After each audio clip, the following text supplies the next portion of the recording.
Gracias por estar aquí. Primero quiero hacer una aclaración. Más que como fotógrafo, hoy día voy a hablar como investigador.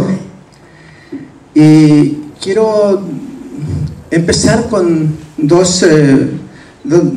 una pequeña reflexión que explica un poco el porqué del tema. Cuando se nos invitó a participar de este acto, algún colega o algunos colegas fotógrafos de la región pensaron que, dado los últimos acontecimientos que estaban ocurriendo, era mejor no asistir a este acto, boicotear este acto considerado un poco un acto oficial del Estado chileno. Sin embargo, algunos otros y la mayoría pensamos de que era quizás justamente en ese marco conveniente juntarse, porque las relaciones conflictuadas en nuestra región, las relaciones interculturales, solamente van a poder ir mejorándose en la medida que seamos capaces de encontrarnos, de reflexionar, de opinar y de construir todos juntos un mundo mucho más justo para todos. Y en ese contexto entonces yo elegí este tema, que en realidad es la presentación de un artículo que se publicó el año pasado en este libro, Fotografía y Ciencias Sociales, la construcción del otro a través del discurso fotográfico, que trata acerca de cómo el Diario Austral de Temuco dio cabida informativa, fundamentalmente a partir de las imágenes fotográficas publicadas hace 2 años y medio atrás, durante la huelga de hambre que llevó a cabo un grupo de mapuches, 4 mapuches acusados por el incendio al fondo Polucupidenco, si ustedes bien recuerdan. Esa es la razón entonces por la cual estoy aquí en este minuto y por lo que he elegido este tema, porque dada justamente la situación que estamos viviendo, pienso que reflexionar sobre cómo los medios de comunicación tratan hoy día el llamado, comillas, conflicto mapuche, y cómo desde la imagen fotográfica se construye una realidad social determinada. Hablar de esto, reflexionar de esto, es también un homenaje para todos aquellos que luchan por sus derechos ancestrales y de alguna medida también un pequeño aporte en la búsqueda de que la verdad y la justicia lleguen para los familiares de Lemún, Catrileo y Mendoza Collío. Quisiera primero señalar 2 hipótesis a partir de las cuales yo desarrollo mi trabajo.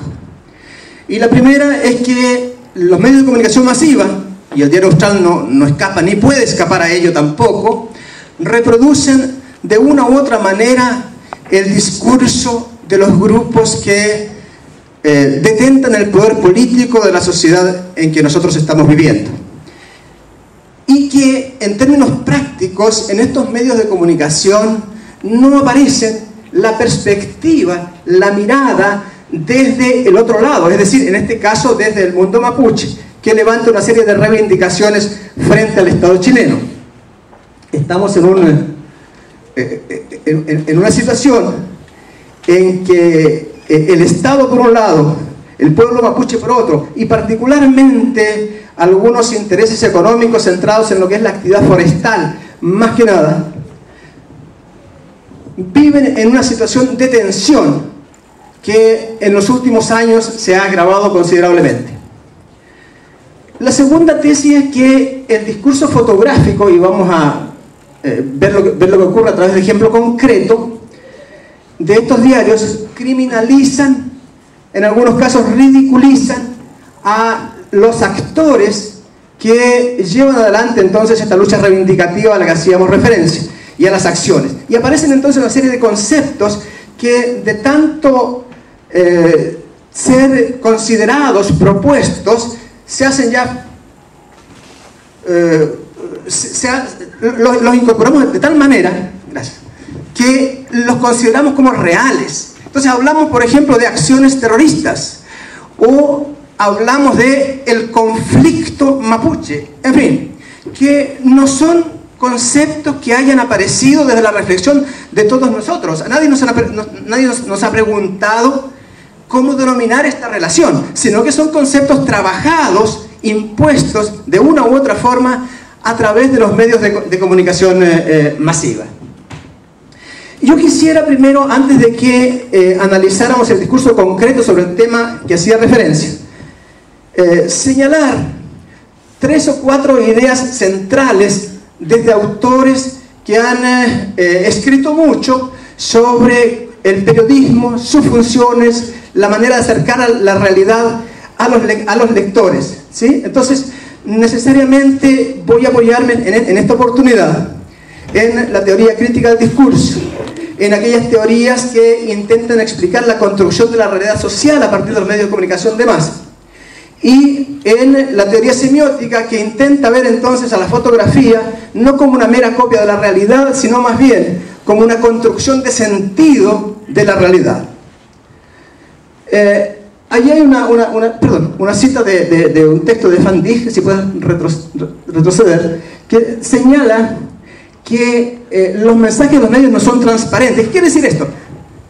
No son transparentes en el sentido de que están teñidos con la ideología de las fuentes, por un lado, que son consultadas por los periodistas, y también por la ideología de los propios periodistas y de los dueños de los medios.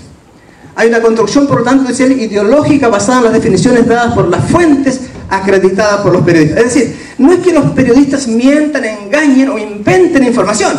No, la información está dada por sus fuentes, ¿no es cierto? Al menos los periodistas serios trabajan con fuentes directas. Pero esas fuentes tienen una cierta interpretación de los hechos, que es la que llega a nosotros entonces a través de los medios. Por favor, gracias.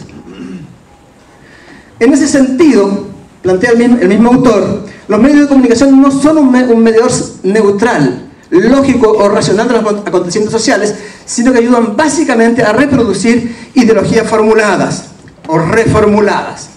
Esto tiene que ver un poco con lo que yo señalaba al principio, con el lenguaje, con los conceptos que se utilizan en los mensajes, en las informaciones que nosotros estamos entonces recogiendo de la prensa escrita en este caso. Están siempre la información, los conceptos no son neutros y están dando cuenta entonces de ciertas visiones más negativas o más positivas sobre el tema que se está tratando en ellos. No podemos pensar que son vacíos de una cierta evaluación, por muy género informativo, entre comillas, al que estemos nosotros enfrentando en ese minuto. Otra, por favor. Indudablemente, y en este caso particular está muy claro, son los lugares en los cuales nosotros recogemos información para irnos haciendo una idea de lo que está ocurriendo. Y al recoger información, ya lo mencionaron en un comienzo, o lo señalan estos autores, esas informaciones vienen entonces teñidas, respaldadas, determinadas por quién somos nosotros, o quiénes son los que están detrás de la noticia. Hay entonces hay actitudes, ideologías recogidas y transmitidas. Por favor, avancemos por